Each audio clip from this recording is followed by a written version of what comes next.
Ah, what so? Hello YouTubers. This video, as opposed to a Federation starship, it is a thing that is very similar. Can you guess what it is? Because of the clues. That is right, it is the Cardassian mining ship, the Deep Space Nine, originally named Terra because it was a Cardassian mining station. It is over 1,000 meters long. Oddly, this toy of the USS Enterprise D and this Ferengi ship are actually realistically scaled. I noticed more than a month ago, maybe a year ago. How long have I actually had these Eagle Moss models? But regardless, the USS Enterprise D is over 600 meters long. So that'll be 600, that'll be 1,200. That is realistically scaled because the Terra Deep Space Nine is over 1,000 or 2,000 meters long, so a kilometer, 2 kilometer. Its most famous of all of the vehicles it has is either the many Danube class runabouts, because they are the workforce to the station, being employed at Mr. Terranor / Mr. DS9 over here, because it is taken over by the Federation. It is near planet Bajor, just after the Bajorans revolted against all of their Cardassian overlords. Yes, the Cardassians are basically the Nazis of Star Trek Deep Space Nine. The Bajorans are the Jews, the Federation is the Allies, the Klingons are the Russians. It is all just one World War II allegory. The station in the series takes place, this entire series, Terranor, it all takes place in the 2370s, 2380s. They are originally assigned having these Danube-class runabouts for the purposes of a workforce. They can carry a lot of people. However, they also have the USS Defiant. Yes, the other thing I was trying to mention. A 200-meter long ship I already talked about, so that is the starship introduction. You know, in a way it is like a crown. You could theoretically put this on your head, even though you have no reason. The topic for this video actually comes from an idea I had, because I am used to making a lot of designs for either crew decking or many spaceships. I have so many of these pictures I've made concerning how to make an interior for a ship, or how the amount of rooms inside of a ship could be arranged. And unfortunately, I've come to this conclusion. It would take 3,000 years to make a ship that is actually very decently large as to contain an amount of people for a long-term type of mission.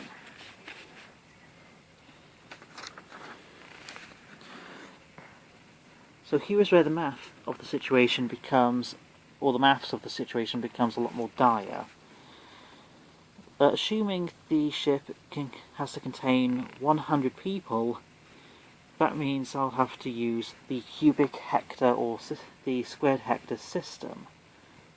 And for those of you that somehow do not know, a hectare is 100 by 100 meters. This means per 10,000 squared meters, my brain just farted, because it is a retard.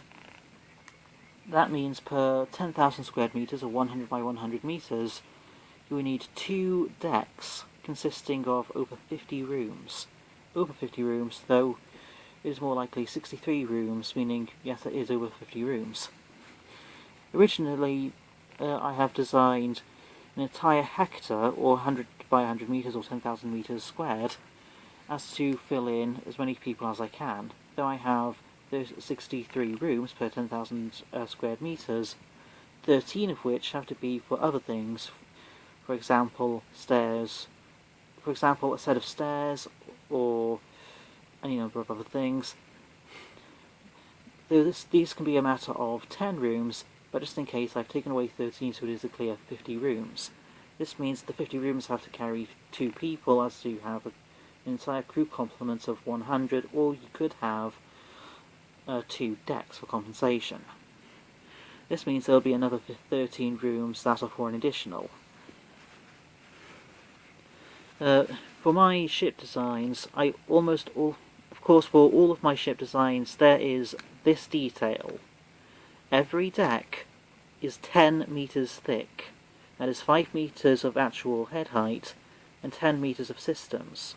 That could be 2.5 meters above and 2.5 meters beneath, or just 5 meters between decks.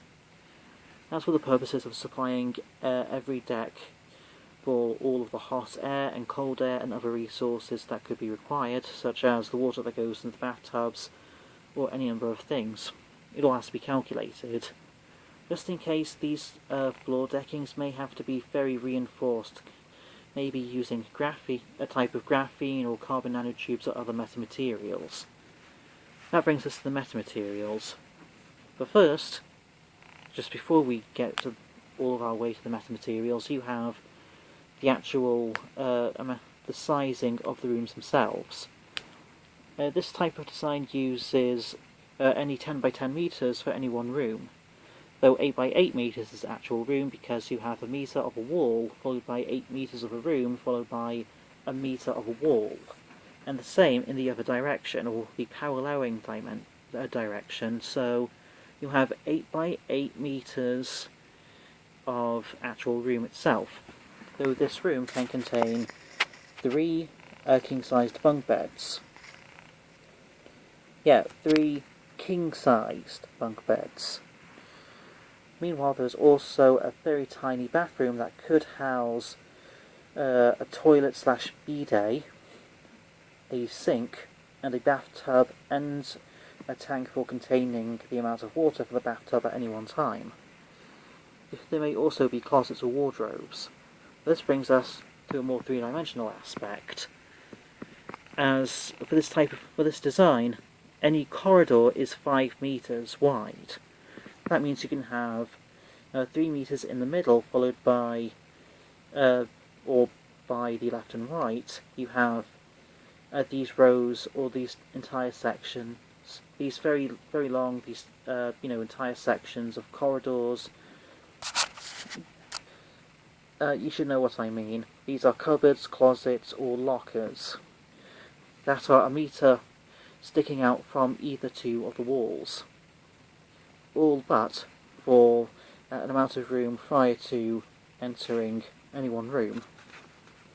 You could have 5 meters of head height because considering you have to fit in as many people per area as possible just in case, meaning you can preserve on the room for the amount of people, then you should have these 5 meters. This way you can have a meter of normal bed, but for any one king-sized bunk bed you can have a meter of normal bed followed by a bit of room for people to sleep upon, sleep there and on, followed by the top bunk bed section. And there's maybe a bit more. Just in case, for this final section I have 10 meters thick of final walkway. However, I've decided to make 5 meters out of these 10 meters.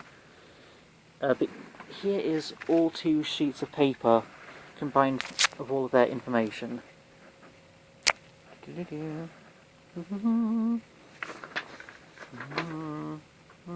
Oh. Meanwhile, there's the resources for 100 people to survive for 100 years. That is 100 years just in case. This means any one person must have anywhere from 100 metric tons to 100 metric tons, but 5 cubic meters, assuming it is highly compacted and dense just like uranium, 20 grams per cubic centimeter, 20 tons per cubic meter, or meter cubed. Here is the purpose of the topic for this video: how long it would actually take for ship construction. And it is very disappointing to say, it may be 3,000 years. Though it gets worse.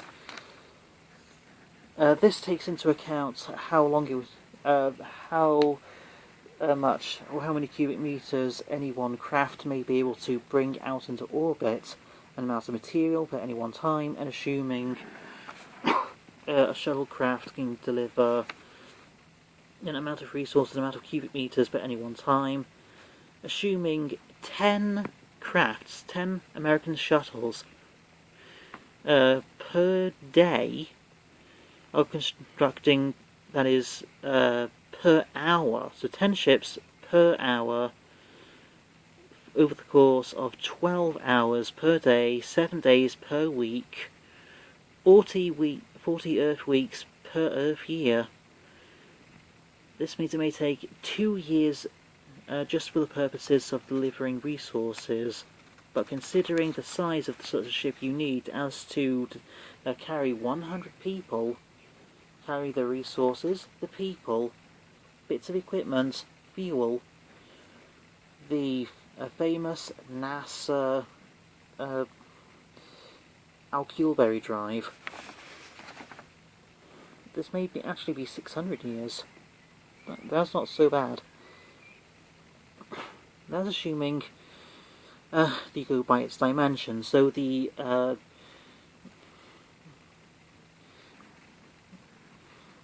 I cannot speak today. My brain just farted and my mouth is too shallow and stupid.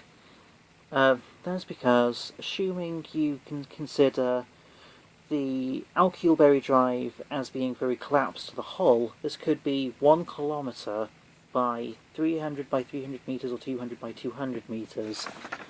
But assuming 200 by 200 metres, this would be 40 million cubic metres. This means from a cubic hectare of material you can have 25 of these ships, though it takes a very long time for construction. 40 million cubic metres. Then maybe twice as much for the resources you have to get heavily compacted on board. The resources themselves, if times by 20, so they have an equal, so they are completely equal in terms of mass and mass versus volume, as opposed to having just prior to the resources being condensed as to be as dense as uranium so they can fit on board. This may be 80,000 cubic metres. Here's a lot of bad news.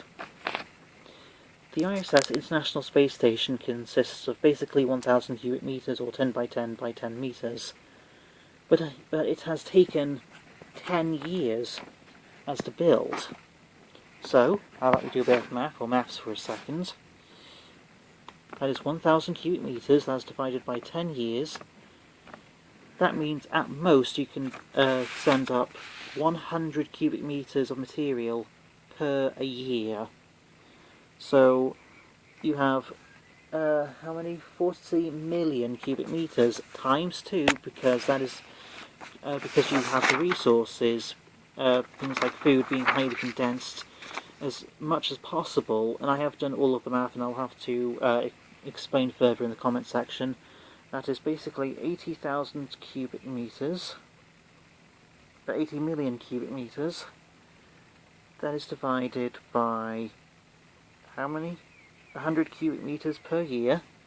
This means a ship to actually be the first ship humans can create for something such as the basic mission may take 800,000 years. Though it may take 3,000 years or 300 years, assuming that NASA could grow up and actually get started.